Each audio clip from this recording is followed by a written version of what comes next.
Alright, kid. So, first things first. You said that people go to hell in the Old Testament for wearing two different types of fabric.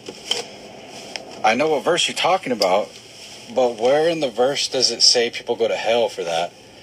Or even where in the verse does it say that they receive any punishment at all for that? The fabrics was a bad example for proving my point, but it still holds true.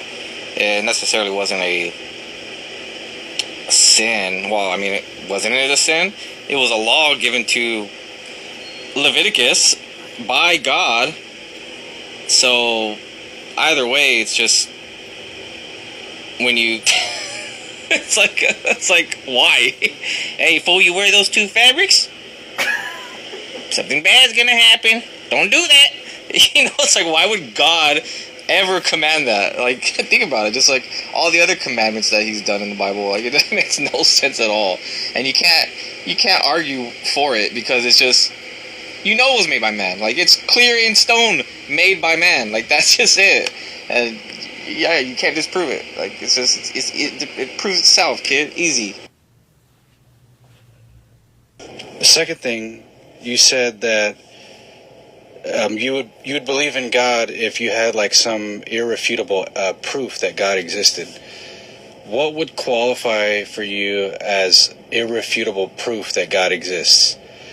If he appeared before you, suddenly standing right in front of you, you know, you could just say it's a hallucination. If he parted the Red Sea, like in the Old Testament, right before your eyes and you saw it, you could just say it was some, you know, unknown force of nature, essentially, that had never been seen before. You know, so what would qualify for you as an irrefutable proof that God exists? Like, shy of, you know, dying, going to heaven, being at the gates of heaven, and God standing before you saying, look it, I exist. You know, what would it take other than something like that to prove to you that God exists? And then you said, you never said that God, it's impossible for God to exist, but that you believe the Jewish God doesn't exist, right? So you're making a positive affirmation that God doesn't exist.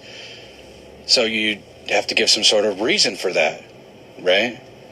It's you can't just say that the burden of proof lies solely on the believer, right? If you're making a positive affirmation like God doesn't exist, the supernatural, there is no supernatural reality, right? You have to prove those things, right? Because if you can't prove those things, then you're making claims that lie beyond what you yourself say you can prove, right? So you have to give some reason or evidence for why God doesn't exist or the supernatural doesn't exist. It's not just enough to say, well, until the theist proves it to me, I'm justified in saying that God doesn't exist, right? That just kind of leaves you with like agnosticism, you know? So answer those questions immediately. Anything, dog. If he were to come up to me right now, appear in my living room, and say, yo, Nathan, I'm here, I'm queer, get used to it, I'd be like, cool, you know what I'm saying? Anything, kid. Show the whole world a miracle. Anything that can be proven factually, that's all he's got to do. Instead of, you know, giving kids cancer, starving people, only caring about Israel and the Jews, you know what I'm saying? He could do anything. But hey, I'm too tired today. Not gonna do that. I mean, come on, dog. Just give me anything. Shit. I mean, I wouldn't say it. I wouldn't say, you know, the whole burden proof lies on you. It's just me being, you know, it's like, you know, I've had enough of this bullshit already, kid. It's like, you know God's not real. I know God's not real. Can we just stop this bullshit already? There's no such thing. You know, I'm not going to give him my foreskin. Not sure why he wants the foreskins. Can you prove why he wants foreskins? I don't fucking know, kid. Maybe he puts them in strings like popcorn, you know, that he just fucking wears them as a necklace. Who knows, dog? Anyways, yeah, just give me some type of proof, anything. Show me a miracle right now. Come on, guys. Come on. Got this. What else was I gonna say? Oh yeah, I mean, there's just not enough evidence for your God to exist. There's doubt. I mean, my proof, my evidence wouldn't be 100%, but it's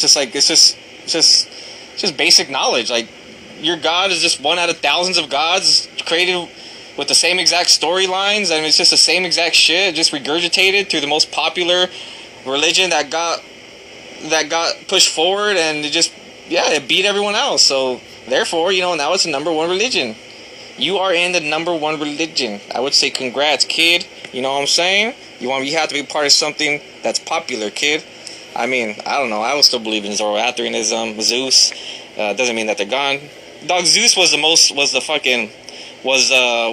popular religion at one point until Christianity took over, and then now they're fables. Kid, what's gonna happen when we find a better religion, kid? There ain't gonna be no Christians, kid. Easy. Anyways, I'm rambling now. All I know is, come on, let's stop this already. You can think of a God, conceive of a God greater than the God that's in the Bible. I can conceive of a God that's better than the God in the Bible, that doesn't allow kids to have cancer right when they're born. We can all agree on this, kid. Let's just admit it now. Come on, dog. Enough. I think a lot of the reasons that you give, essentially, for why God doesn't exist are really just arguments for why you don't like God, or the concept of a Christian God. It could be the case that God does exist. You just don't like him. You don't like some of the things he does. You don't like how people suffer, or you don't like the fact that he's created what you perceive to be like arbitrary moral values, or all these different types of things. But these are just arguments for why you think God is unjust or immoral or evil or something like that. Not really arguments for why God doesn't